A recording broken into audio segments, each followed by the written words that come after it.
Pianimomachtiani, kuali panoka ni panini tlamachtili, mahtlactli wan naui. Wanaman timomachtise. Today we will learn how to say, think about a little bit more about how to say I am, or you are, or I was, things like that. And our bonus today will be cooking vocabulary. First off, I want you to consider how these two types of words, they translate the same in English, but in Nahuatl you really have to think that these are different words. They're different concepts. When you say I am sick, and when you say I am here, those are two totally different kinds of structures in Nahuatl. So think about how they're different. Or if I say, are you sick? That's a different are than if I say, where are you? If I say, I was sick, that's a different was than when I say, I was there. So these be words like I am, or are, or is, or were, or was, they're going to be different. So if we're talking about location, that's the bottom one, right? I am here, where I am present. Where are you? Where are you present? I was there. We're talking about location. But these are completely different be words from everything else. So there's the location, and then there's everything else. So when it's everything else, those are the ones where we're going to use the prefixes like ni and ti and things like that. And when it's location, we're using the word itztok or eltok, right? So for example, now what you would say, I sick, not I am sick, right? You'd say I sick, or you sick, or I sick, and we're saying was. So we're not using so that's like a rough translation, right? So I sick would be ni mo kokoa. Are you sick, or you sick would be ti mo kokoa. I sick was, or I was sick is ni mo kokoa yaya. I was sick for a time. Now when we're talking about location, we're using the itztok for people. I am here. Nika ni itztok. Where are you? Kanin ti itztok. I was there. No payo ni itztoya. I was there. Okay, and then here's a third type where instead of saying, I plus a verb, or I am an adjective, or we can also say I am a noun, like I am a student, I am a boy, I am a girl. So that's a third category, and that's going to be the same as the top graph right here. It's going to be the same thing. So I am a student, ni momachtihketl. I'm a boy, ni okichpil. I am a girl, ni siwapil. Okay, so in the top one, we're combining the prefix with a verb. I plus sick is a verb in Nahuatl. The second graph, we're combining with a noun, like I am a student, I'm a boy. That's the second type, and those are going to follow the same pattern. We're just putting a prefix. The one that's a different pattern is where you're talking about location, where you're going to say itztok. Okay, so these are common errors for people who speak English or Spanish learning Nahuatl, where we're looking at a different concept. So the question is, really I haven't seen anything new, but the question we're going to see now is how will you say I plus a noun, like I am a noun, I am a boy, I am a girl. How would you say that in a different tense, like I was a girl, or now I'm a woman, right? Or I was a student, but now I'm a teacher. Or in the future, I will be a teacher. So can I just put on the future tense S? If nitlamachtiketl means I'm a teacher, can I say nitlamachtiketls? No. You wouldn't be able to do that because the S only goes on action words, on verbs. And tlamachtiketl is a noun. So this kind of leads into a question, how can I say I will be? Or I was. So let's look at how we say I was. So we're focusing on this middle graph here. I was a student. We would say ni eliyaya ni momachtihketl. I was a boy. We would say ni eliyaya ni okichpil. So in the Azteca, you're using this word called eli, which means to become, or sometimes it's used like to be in this case. You don't use it in the present tense, like ni eli ni momachtihketl. You wouldn't say that. You would just say ni momachtihketl. I am a student. But if you're talking about the past or the future or any other tense where you have to have a tense present, you'll use the word eli. It's kind of like a dummy verb. It's a helping verb kind of thing. Just know that's the verb we're going to be using. And eli means a whole bunch of different things.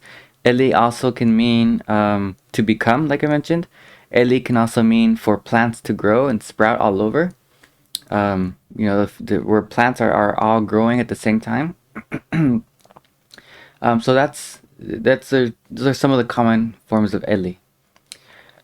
Common meanings of eli, sorry.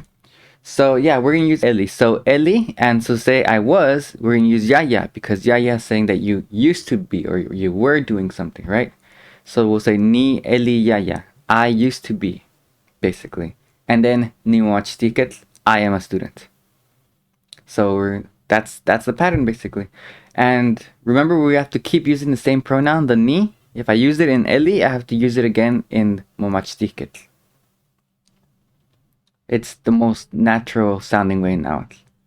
I was a boy, ni eliyaya, ni okichpil.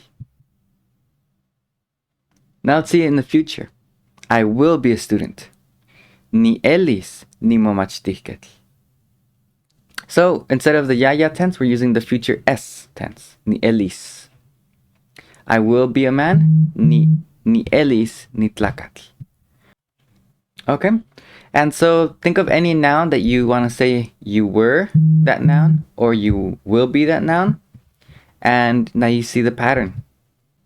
Okay, on to some cooking vocabulary. First off, we have the word iksi. Iksi. It's pronounced different in different varieties. Some pronounce it yuksi and some pronounce it iksi. And some pronounce it yuksi or yoksi.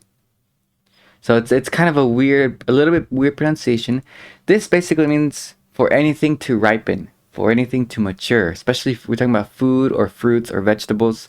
If a fruit ripens, you would say iksi. It's ripening.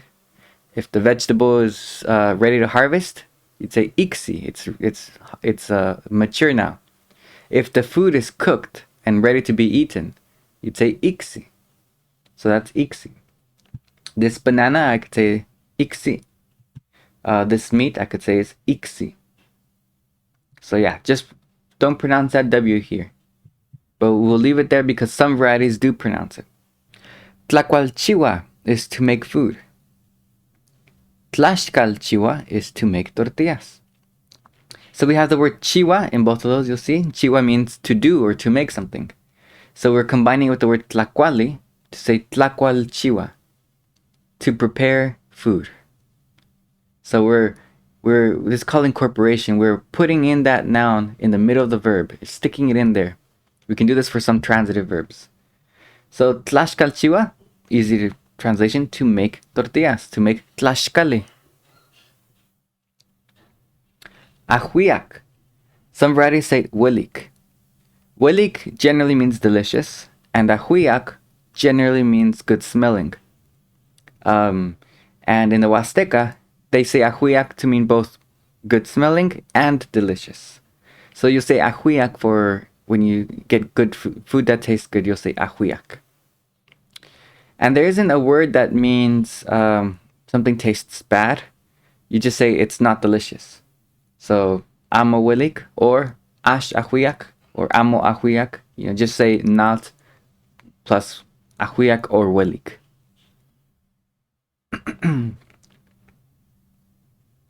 Ishwi. Here's a verb. Ishwi means to become full, like you're satisfied. Ni ishwi. And past tense, class 1. Ni ishwik. Tlamaka. You might see the word maka, which means to give. But tlamaka implies to feed. So tlamaka is to feed something or someone. So if I'm going to feed my dog, I'll say nik tlamaka. And it's class 1, so in the past I'll say I fed it, I'll say nik tlamakak. Yehyekoa. Yehyekoa means to try something, to intend it could be to practice something. It could be you're making an intent to do something. So when you're talking about food, it means you're saying try it. Try this food. Yehyekoa. I'm tasting it. Nikmachilia. Nikmachilia also means I'm tasting it. But instead of having The difference is Yehiekoa can also apply to attempt something, whereas machilia can also apply to feel something. So it's more about the sensation. But you can use them, when talking about food interchangeably. Nik Yehiekoa or nik machilia. Nikteki. Nikteki. So nikteki means I cut it. Nikteki. So when you're cutting food, nikteki. Now, there's a different word for dicing food, but generally to cut is teki. Tlatia. Tlatia can mean to turn something on or to turn something on regarding a fire.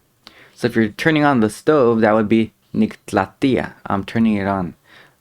If you're turning on the light, niktlatia. So originally it was talking about fire, but now with electricity, it's kind of seen as kind of like related to fire in that sense. So I turn on the light, same thing as I turn on the fire. Niksewia. Remember the word nimosewia means I sit down? Well, niksewia means I cool it off. So I make it cold. Niksewia. So that's the opposite of to turn on. This is to turn something off. Nikishka. Nikishka means I cook something over the fire. Nikishka. And this is actually where we get the word tlashkali, which literally means something cooked over the fire. Moloni. Inin atl moloni. Moloni means it's bubbling up, it's boiling. So moloni, it's boiling. Nikmana. Mana means to place something down, especially like a pot that you're placing it down on the fire. That action it's so important that it's got its own word, mana. Literally to place down a pot on the fire. For that specific action, we have the verb mana. And this is where we get the word tlamantli, which means stuff or things. Literally, it comes from the word meaning things that are placed, things that are sitting down, things that are placed, we'll say. Okay, so that's a little bit of your cooking vocabulary. You could try and make up sentences with all those words. Or if you want to place a comment and try and say, I was this type of person, I will be this type of person, then you can try and say those. So that's it for today. Tlaxkamate nachime.